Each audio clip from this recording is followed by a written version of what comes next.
ആദ്യം തന്നെ ഒരു ബിഗ് സോറി കേട്ടോ. 2 ദിവസമായിട്ട് സ്റ്റോറി കാണാതിരുന്നത് അനിയൻ്റെ കല്യാണ തിരക്കുകളായതുകൊണ്ട് മാത്രമാണ്. അല്ലാതെ മടി കൊണ്ടൊന്നും അല്ല കേട്ടോ. അപ്പം ഇടയ്ക്ക് ഇത്തിരി സമയം കിട്ടിയപ്പം ഒരു പാട്ട് തന്നിട്ട് അങ്ങ് പോയേക്കാമെന്ന് കരുതി. സോ നമുക്ക് പാട്ടിലേക്ക് കിടക്കാം.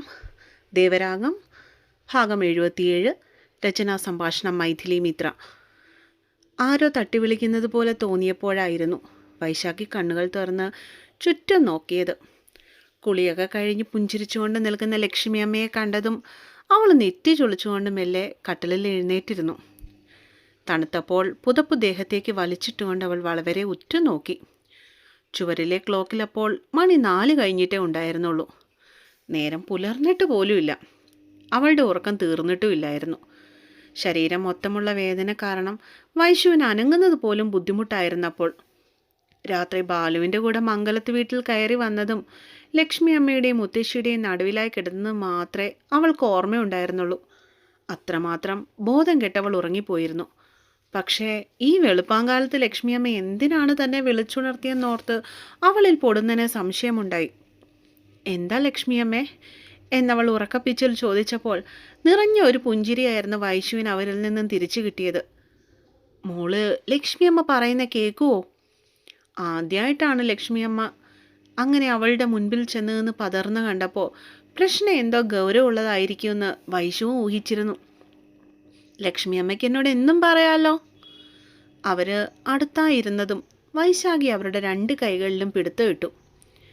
ചോദിക്കുന്നത് ശരിയോ തെറ്റോ ആണെന്നൊന്നും എനിക്കറിയില്ല മോളെ. എൻ്റെ സ്വാർത്ഥത കൊണ്ട് ചോദിച്ചു പോവാ.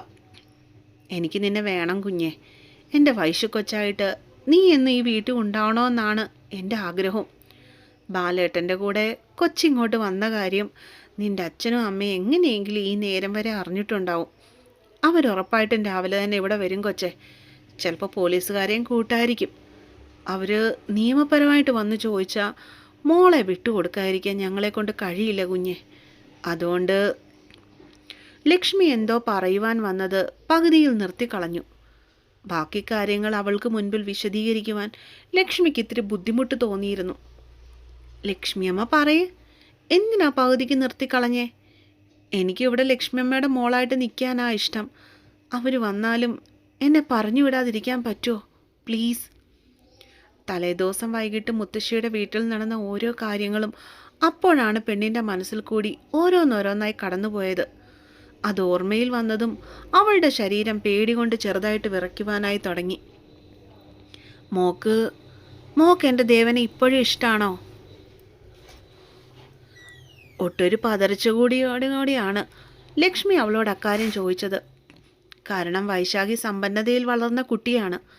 മാത്രമല്ല 19 വയസ്സ് മാത്രം പ്രായമുള്ള പഠിക്കുന്ന ഒരു കുട്ടിയും.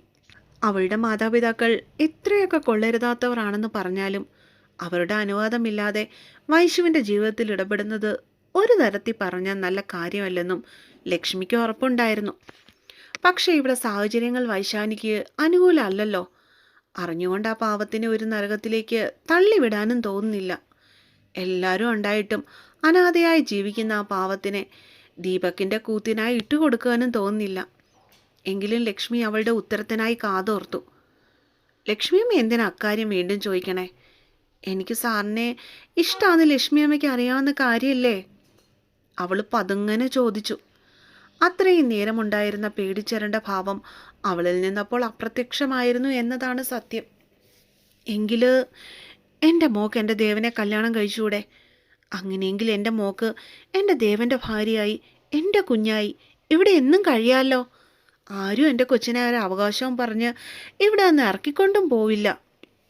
അവരാ പെണ്ണിൻ്റെ നെറുകയിൽ തലോടിക്കൊണ്ട് മെല്ലെ ശാന്തായി പറഞ്ഞു. ഞാൻ എങ്ങനെയാ ലക്ഷ്മിയമ്മയെ പറയാ? സാർ ഇതൊന്നും ഒരിക്കലും സമ്മതിക്കില്ല. അവൾ പരിഭ്രമത്തോടെ കൈവിരലുകൾ തമ്മിൽ കൂട്ടിത്തിരുമി. ദേവൻ തന്നെയാ പറഞ്ഞേ നിന്നെ വിവാഹം കഴിക്കാൻ അവന് താല്പര്യമുണ്ടെന്ന്.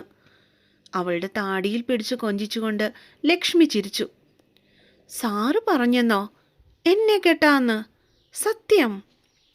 അത്ഭുതത്താൽ പെണ്ണിൻ്റെ കണ്ണുകൾ മിഴിയുന്നത് ലക്ഷ്മി കണ്ടു. സത്യം, എൻ്റെ വൈശു കൊച്ചാണേ സത്യം.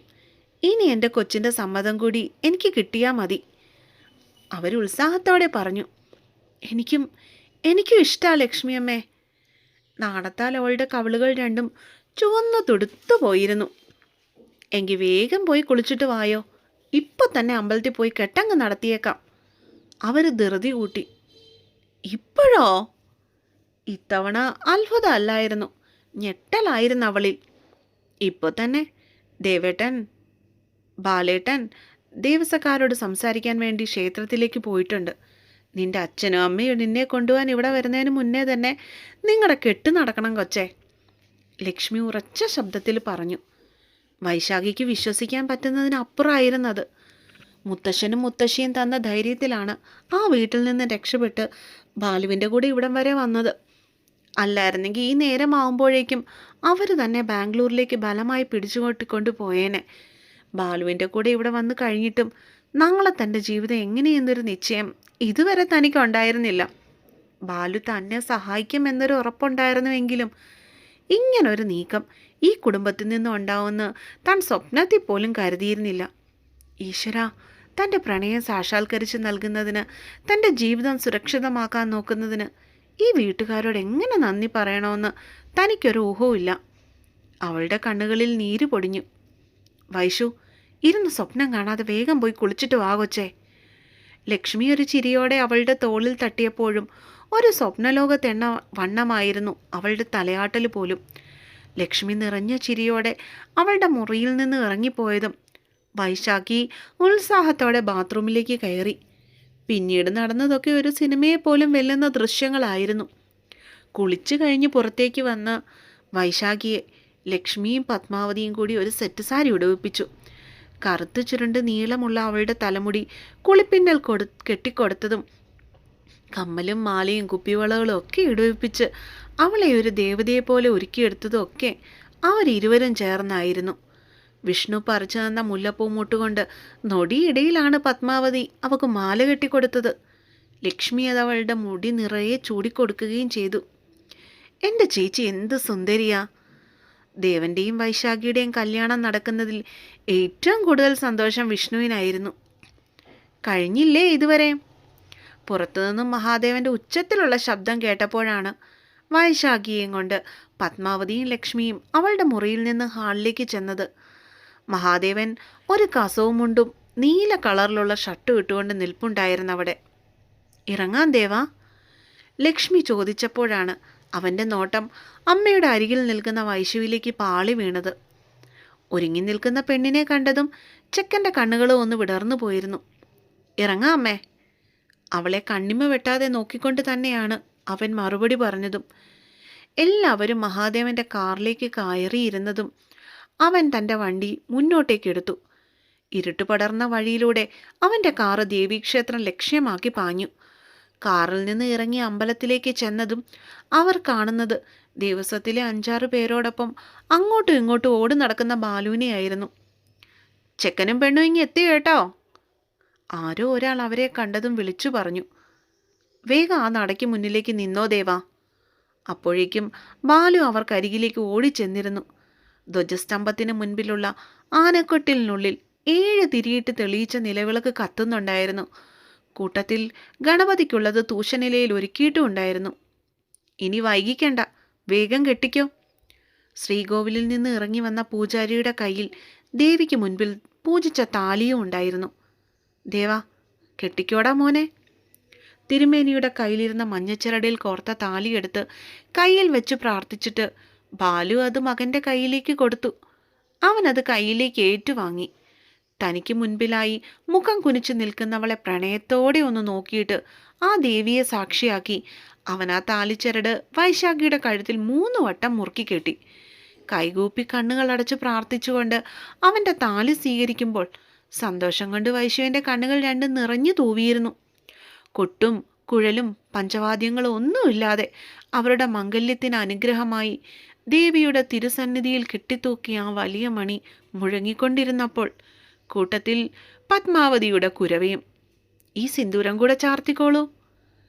ദേവിക്ക് സിന്ദൂരാർച്ചന നടത്തിയ പ്രസാദം ദേവന് നേർക്കായി തിരുമേനി നീട്ടി.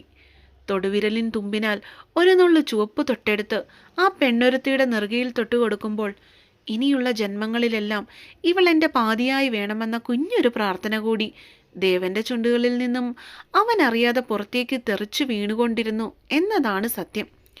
ജീവിതത്തിൽ ഒരു കൂട്ടു വേണ്ടെന്നും പറഞ്ഞ് അഹങ്കരിച്ച് നടന്ന ആ പിശുക്കനെ നോക്കി ശ്രീകോവിലിരിക്കുന്ന ദേവി പോലും ചിരി തൂവിയിരുന്നപ്പോൾ വരുന്ന ആളുകളിൽ അവനിൽ വരാൻ പോകുന്ന മാറ്റങ്ങൾ ഓർത്തുകൊണ്ടായിരുന്നു ദേവി പോലും ചിരിച്ചെന്നോർക്കുമ്പോൾ സാധാരണ മനുഷ്യജന്മങ്ങളായ നമ്മളുടെ കാര്യം ഇനി പറയേണ്ടതില്ലല്ലോ അല്ലേ. അപ്പോൾ ഇന്നത്തെ പാട്ട് ഇവിടെ തീർന്നു. അടുത്ത പാട്ട് പെട്ടെന്ന് അപ്ലോഡ് ചെയ്യാൻ ഞാൻ വളരെ ഒന്ന് ശ്രമിക്കും കേട്ടോ. അപ്പം നിങ്ങൾ ആരും എന്നോട് പിണങ്ങരുത്, പരിഭവപ്പെടരുത്. കഴിഞ്ഞ പാർട്ടിൽ വൈശാഖിയുടെ കല്യാണം കാണാൻ പറ്റിയില്ല എന്ന് പറഞ്ഞ് കുറച്ച് പേരൊക്കെ കമൻറ്റ് ചെയ്തിരുന്നത് ഞാൻ കണ്ടു. മിക്കവർക്കും മറുപടി ഒന്നും തരാൻ പറ്റുന്നില്ല കേട്ടോ. നിങ്ങൾ മറ്റൊന്നും വിചാരിക്കരുത്, തിരക്ക് കൊണ്ടാണ്. അപ്പോൾ അവർക്ക് വേണ്ടിയുള്ളതാണ് ഈ പാട്ട് കേട്ടോ. അപ്പം അടുത്ത പാട്ടുമായി വളരെ പെട്ടെന്ന് തന്നെ വരാം. Bye bye.